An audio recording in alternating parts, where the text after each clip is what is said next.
We got a chance to see Kyle Hamilton make his first couple of splash plays. I guess he's had some impact plays prior to week 7, but two that really show you the physical attributes the guy has and his speed and ability to come downhill. We'll cover most of them from the all-22 angle. There'll be a little bit of end zone angle footage here. I'm also going to digress a little bit into the Ravens coverages. One of the things I've noticed when I did a 2-game study of the Michigan defense last year at the request of someone for my old YouTube channel was blown coverages. When you're playing a lot of coverages, it does open up the possibility that one player gets mixed up on the call, as opposed to Wink's system, which was all, man or man free. So the coverage, right? So there's positives and negatives to both. We got manipulated under Wink's system because the teams knew the coverage, so they could run pick rub concepts at a bunch and abuse us when they wanted to. They didn't do that all game. They did that like strategically, just enough so we would stay in that man to man, almost like they were feeding a prisoner. They feed us just enough to keep us alive, and then they punish us when they want to with the pick rub concept. So the opposite of that is, kind of you see a little bit of it in a Browns game, whereby we're playing multiple coverages, and occasionally we're blowing the coverage in terms of one guy not being in his assigned area, unless I just don't understand the coverage, and that's possible too. So let's watch about 10 or 12 plays here. The first part of it's going to be about Kyle Hamilton. The second part is going to be about our coverages against the Browns. Watching the game in detail here, it's a compressed week because we play the Bucs on Thursday. It doesn't feel like we played very well, and we're injured, and we still got to win in the division, so that's great. When you get to all 22 angle, you'll see this is a sick play by Hamilton, basically swimming an NFL guard. It's not their starting guard. I know their starting guard is out.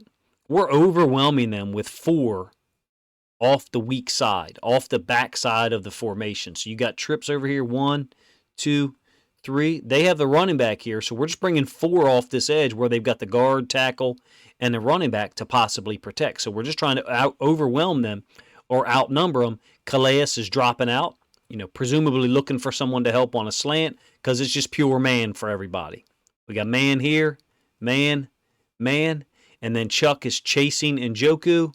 We got 2 guys, Owe and Calais Campbell, dropping out. Not a huge fan of those guys dropping out for real, but in this case, it happened to work out for us.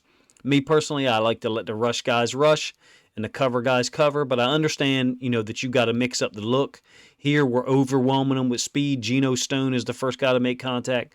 Kyle Hamilton cleans it up, and then check out how, the reckless abandon that Patrick Queen is playing with to finish this off and dive on top of it. I love it. That's football. That was a third down. It was a big stop, so we were able to hold them to a field goal. End zone angle of it, you'll see an even better illustration of what Kyle Hamilton does to this guard. I think it's pretty unique. I don't know too many safeties that are going to be able to execute that move. Him and Justin Houston end up in the same rush lane, which you don't want. Sometimes you'll blitz 2 inside linebackers. We actually have a play in this video where I show you that. Like one inside linebacker goes through this A gap, and the second one is going through the gap, opens up. So I think the second guy is Bynes. He ends up going that way. But you generally don't want to have 2 guys end up in the same gap. Since we're bringing 4 off this edge, we're going to have 2 guys in the same gap. There's only 3 gaps there. A gap, B gap, C gap, right? Makes sense. So I understand, sometimes you want to do it, and it works out in our favor. I was never a big fan of it, but hey, there's a time and place for every stunt and rush and coverage out there. This one looks pretty good. Having Kyle Hamilton, your rookie safety, swim a guard. I thought that was a pretty impressive play. Like I said, unique for a safety, unique for a guy who's, really only being used as a nickel safety for the most part for us. Another play here that I think is very impressive. Kind of speaks to, right now he seems to have more impact when he can come forward. Now the tackling is an issue in certain cases, but this is a nasty play by him. It's a read into a shovel pass, so it's an inverted triple option, which is a cool concept. I'll let it run a couple of times. You can see Hamilton. Watch him adjust to this. He does what Kayvon Thibodeau did, except the opposite of it. Kayvon Thibodeau tried to do a couple of times to Lamar. He goes to the running back because there was a mesh between the quarterback and the running back. All right, you can see it here. Running back cross and face vertically. So Hamilton goes to the running back, which forces the quarterback to keep it. Although he doesn't really appear to be looking at Hamilton there. Let me double check this. I mean, I don't see where he's looking at Hamilton. This just appears to be him luckily not handing it off to the running back. Now, you may say, if you're a negative person, you may say, well, how you know Hamilton's going to make the tackle? Well, he makes the tackle now on the redirect. And I offer to you that, like, one of the things we would say about the option is if you're going to put your starting running back, I don't care if it was pitch phase, and this is early in the game, if you're going to put your starting running back, your most talented guy, out there unprotected, basically looking for the football, we're going to take a shot on him. And then that's my mentality here, too. Except for the fact that Hamilton sees the ball get pitched and then redirects and makes the tackle. I think it's a nasty play, man. It's as impressive for me as the first play I showed you, the sack. I don't know if it goes down as a tackle for loss because of the nature of the shovel pass. Looks like the guy gets past the line of scrimmage. Best two plays in terms of impact that I've seen him make, and they're both coming forward. All right, here we're at a 5-1 look. This one is not flattering for Kyle Hamilton. He's down here. But something I noticed during the game on these gap schemes where they're pulling like two guys, we're taking it on with the edge defender, and we're knocking it back inside. So like JPP is trying to condense this. Now he's high, so his shoulder pads are higher than the blocker's shoulder pads, so he's not the low man here. But watch the quandary that Hamilton's put in. So you got the tight end who took care of Queen. Yes, I'd like to see Hamilton attack this. But either way, he's got a pulling lineman, the second pulling lineman getting up to him. So he's in trouble either way. But I would like to see him attack it. I'd like to see him attack it, try to make the tackle, compress the gap, not sit back here and catch. What I mean by catch is he's basically catching the guard.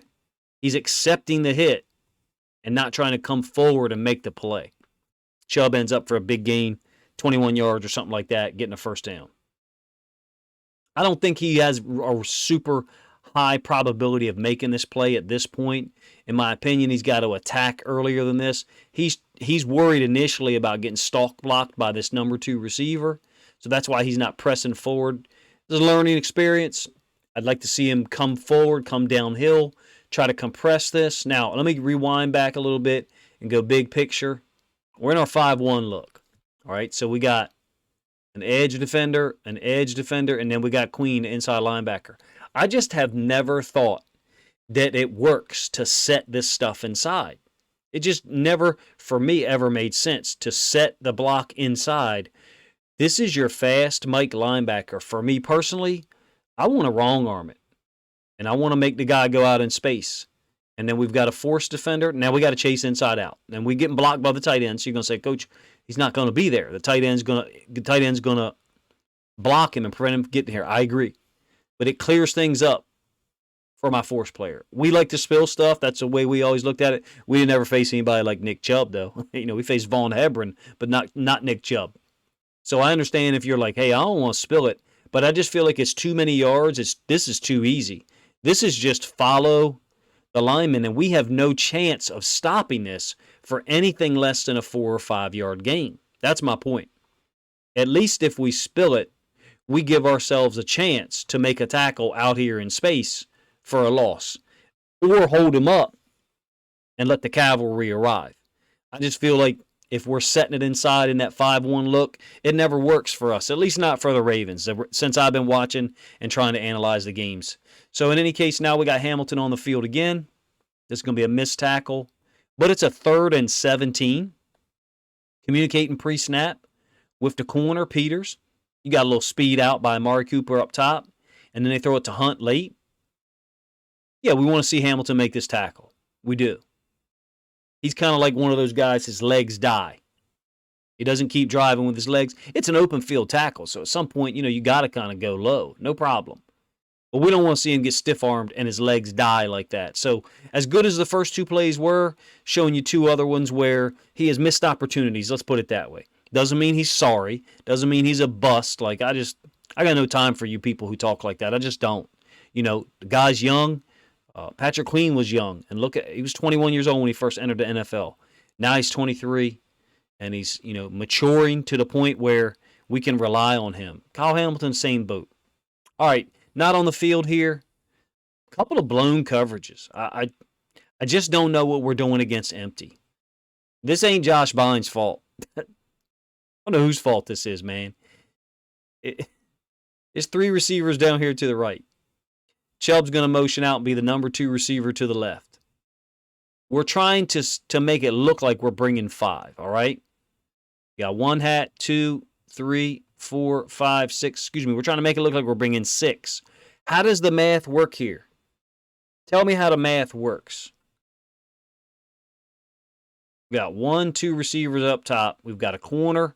We got a linebacker and a safety. So we got 3 over 2 to the 2 receiver side. Let me see what we got going on down here. We got 3 receivers to the bottom. Well, I guess a running back and 2 tight ends. Looks like to me we got a corner and a safety. I don't know how this is supposed to work. How are we supposed to guard 3 with 2? Yeah, Bynes is faking a blitz and then getting out of here. Ain't no way he can cover this from this poor alignment. I mean, Josh Bynes not making this up, okay? I just don't understand our concept versus empty. It's like we have to bring 5 or 6 to show how stupid we are. This is the same thing that Wink would do. This is the same exact stuff. We would bring pressure. Remember the Chiefs game at home last year? How many times did Mahomes hit Kelsey or I forget the other receiver's name? He's a talented dude in this area here. And then they busted it for long touchdown runs in the other end of the field. You guys remember those 2 plays? Very similar concept. I just don't. It's almost like we don't identify formation still, which we didn't do under Wink. We didn't kind of care what the formation was. All right, another version that I think is blown. I think it's supposed to be cover 3. Queen is playing this aggressively. This is that kind of like flood sail concept. So you getting Njoku running the out, the vertical here. Somewhat similar to what the Vikings hit us on the first touchdown last year, except the route came from the other side of the field. So cover 3, is it cover 3? Well, I think you got a flat player here in Harrison. I think you've got a hash player here. I think you've got a flat player here in Chuck. 1/3,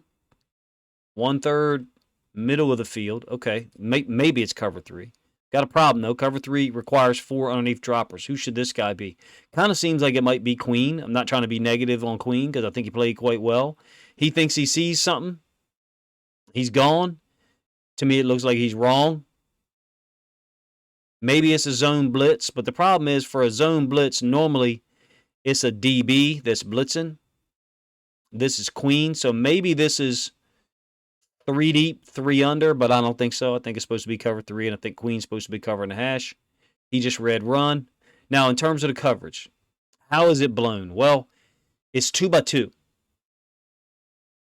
1, 2. 1, 2. So let's just start with cover 3. Accept that it's cover 3. It might not be, so that's fine. If they go 4 verticals, how do you cover 4 verticals in cover 3? Well, you got to divide it. All right, so the 2 verticals at the bottom, Peters has got to be able to help out, leverage-wise on these 2. And then you've got to get the free safety help from inside-out position, all right? If they run 2 verticals, it's a drill that you do every day with quarterbacks or, twice a week.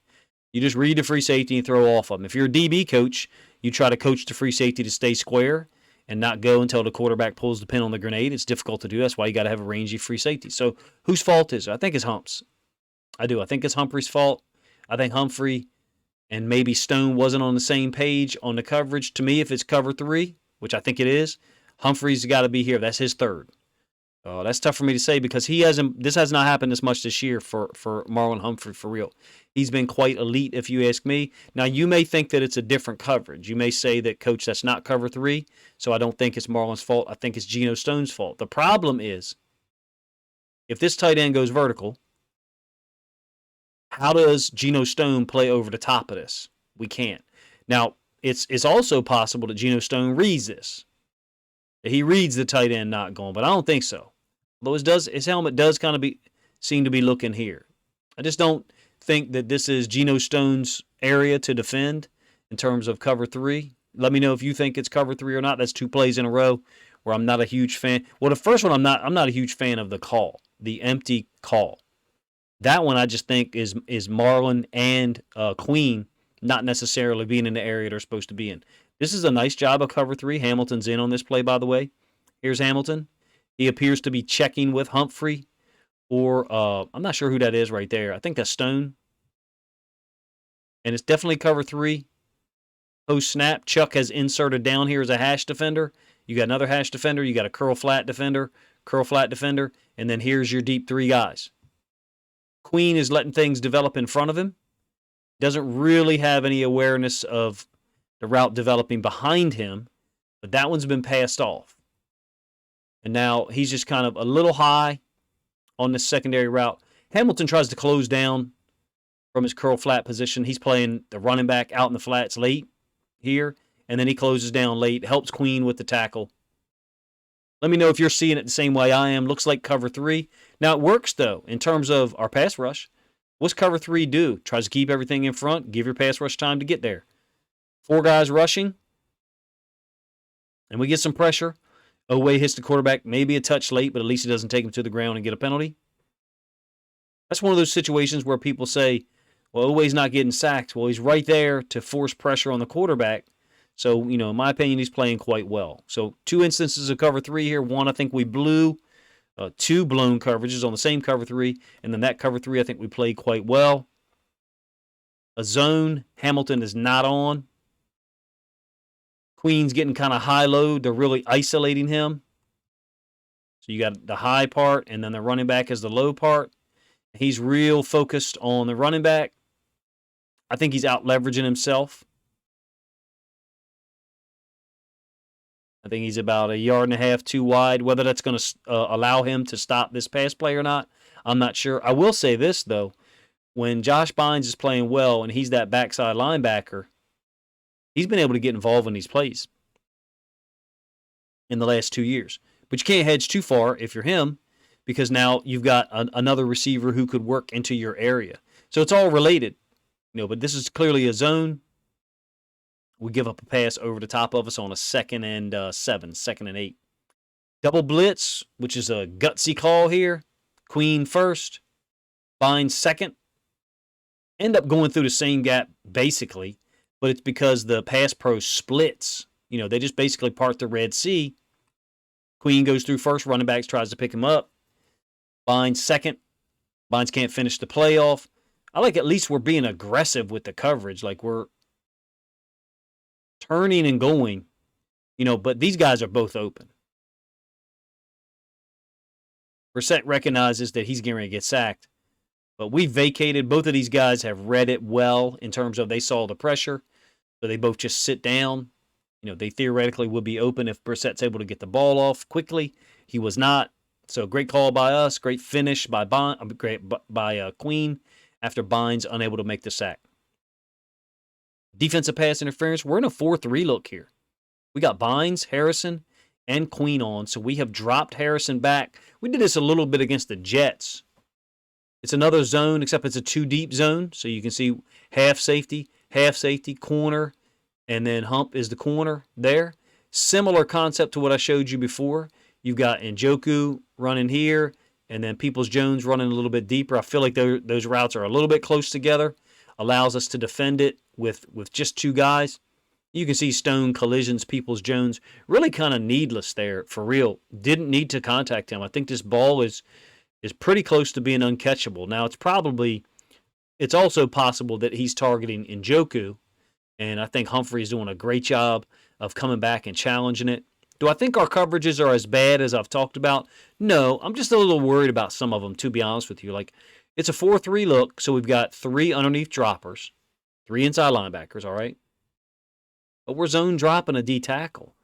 This appears to be overlap to me. I don't know. Maybe you see it differently. I'm okay with zone drop and D tackle sometimes, but we're doing a lot of it.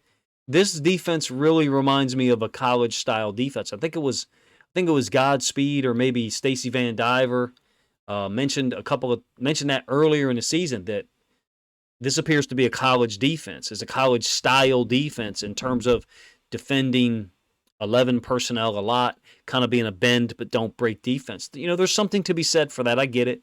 But it's a drastic mentality shift versus what we're used to with Wink, obviously. All right, Peters is correct here. This is a big completion to the X receiver, but the X is off the line. I mean, there's the line of scrimmage. The ball is actually here, right? But I'm drawing the line of scrimmage in terms of the offensive lineman's feet, because they get a little bit of space, all right? This guy's on the line, that tight end. I think that's 88. He's on the line. So you see his foot. This guy well, let's do it the correct way. Hold on. All those three guys are off the line of scrimmage. The problem is he's supposed to be on. I mean, that's just a fact. He's off. He's the deepest guy. He's deeper than this guy and this guy, and they're both determined to be off the line because he's on. The 5 linemen are on. 1, 2, 3, 4, 5. This guy's on, so that's 6. So the X has to be on, and he's not. And that's why Peters is up here getting pissed off. He's telling the ref the guy's off, and he is absolutely correct. Now, having said that, we can't get beat. We're very concerned with making contact with the receiver, probably because we're worried about our speed, because we're not 100% there. I mean, we're just not. Peter's not 100% yet. Is he 90%, 88? I'm not sure. I know he's a gamer. I'm not worried about him. It wouldn't surprise me if he has a pick 6 against Tom Brady Thursday. But having said all that, you got to be in a position to defend it. It's a 3rd and 5. They go up top. He got beat later on, but it was an offensive pass interference. That was a great call. But in any case, I should feel excited about Hamilton making plays, and I am, especially this one. It's difficult for me to fathom some of the ways we're defending empty. I'm going to limit my criticism the rest of the time to that. I just don't understand why we're playing empty the way we're playing it, why we insist on rushing 5. In this case, showing a 6-man rush. It just shows, in my opinion, complete lack of spatial awareness of how an empty formation stretches your defense horizontally across the field, and they're able to get quick completions against us. It's been happening all year. I mean, this is not new. This is a recurring issue, and that's why it pissed me off so much. But I am excited about Kyle Hamilton having an impact. I was surprised at his snap count. He was not on the field as much as I thought, which is a little surprising given that Marcus Williams is out. We have to keep that in mind, too, with this defense, that Marcus Williams is out, Michael Pierce is out, I guess for the year. It'd be amazing if, we had some kind of blessing from God and he was able to come back along with Marcus Williams, because full strength, this defense has a lot of talent, and I think Kyle Hamilton belongs in that conversation. Really cool to see him make some plays. Let me know if you enjoyed it as much as I did, and let me know if some of the coverages we're playing occasionally piss you off as much as they do with me.